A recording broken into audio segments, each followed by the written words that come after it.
Assalamualaikum warahmatullahi wabarakatuh. Salam ketemu kembali saudaraku dari Ilmu Alam Ya Kakek. Untuk kali ini kita juga berbagi soal ilmu elektronik, yaitu perbaikan TV tabung merek Polytron Slim. Polytron Slim adalah layar di depan itu nggak cembung dia.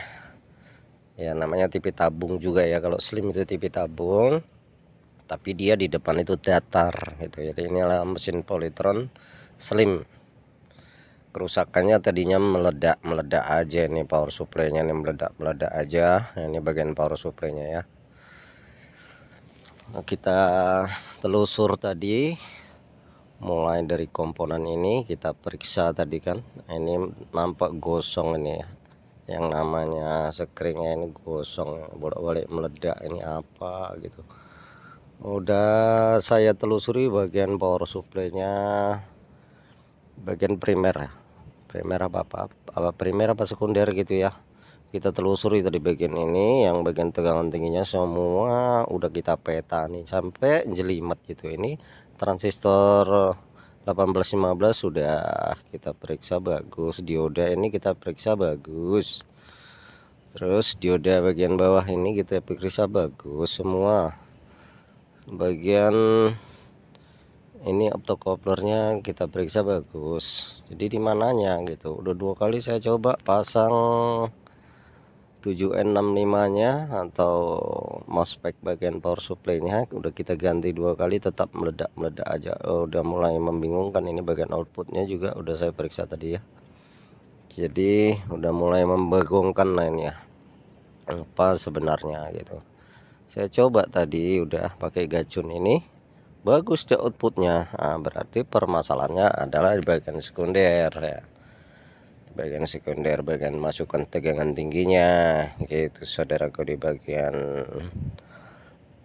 power supply-nya saya curiga ke apa ya tadi ya, tadinya sebelum kita pasang gacun kita curiga ke transignalnya atau trafo switching, tapi ternyata setelah dipasang gacun bagus. Berarti bukan trafo switchingnya, horizontalnya pun tadi kita gacun dia normal gitu kan, semuanya tegangan normal, gambar bagus, nggak ada kekurangan. Bagian vertikal pun bagus, saya periksa semuanya, tegangannya udah bagus semua, udah pas semua gitu. Jadi saya obo-obo di bagian power supply ini kan. Ini udah ganti 2 kali nih sobatan, ini yang MOSFET ini ya, TR MOSFET-nya udah kita ganti 2 kali. Jadi saya mulai pusing tadi, terus saya merokok dulu.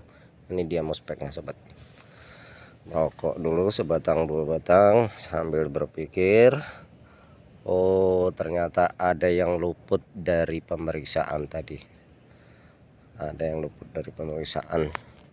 Dan ini biasa ya, luput dari pemeriksaan itu bagi tukang itu biasa ya.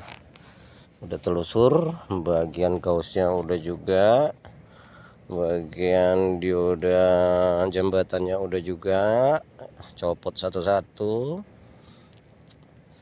dan di bagian penghantar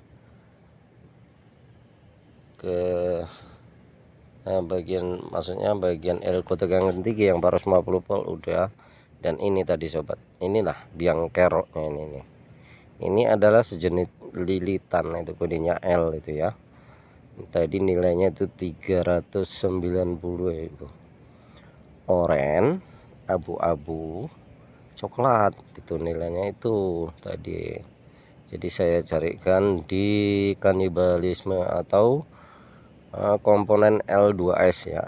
Kalau elektronik tahu lah itu L2S itu apa. Nah, ini padahal ini jumperannya ke resistor dan ke kapasitor kecil, kenapa dia bisa putus, heran saya.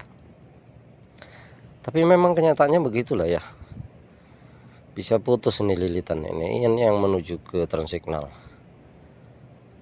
padahal dia cuma menjamperkan atau memperantarai kapasitor kecil yang 500 nano, dia 500N 501. Setelah saya ganti itu, kita tes tegangannya normal saudaraku, 110 pas saja 110 nya. Mantap jiwa. Emang ini juga udah saya ukur bagian tegangan screen ya, bagian tegangan screen udah saya ukur. Nah, berhasil sobat ya. Ternyata biang keroknya cuman itu tadi, apa namanya ya, kita lihat ke depan. Dan ini adalah tabung bukan miliknya ya, bukan tabung aslinya ini adalah tabung pinjaman dari kawan, yaitu tabung TV cembung. Kita pakai untuk perbaikan aja ini. Kebetulan ini kan di rumah toko ini kawannya, di rumah kawan yang punya ruko, kita perbaiki di situ, sekalian beli alat di situ gitu tadi kawan. Inilah dia hasilnya. Ini tadi L2S nya, nah, yang saya buat kanibal ini tadi ya, L2S, model L2S banyak di sini kawan.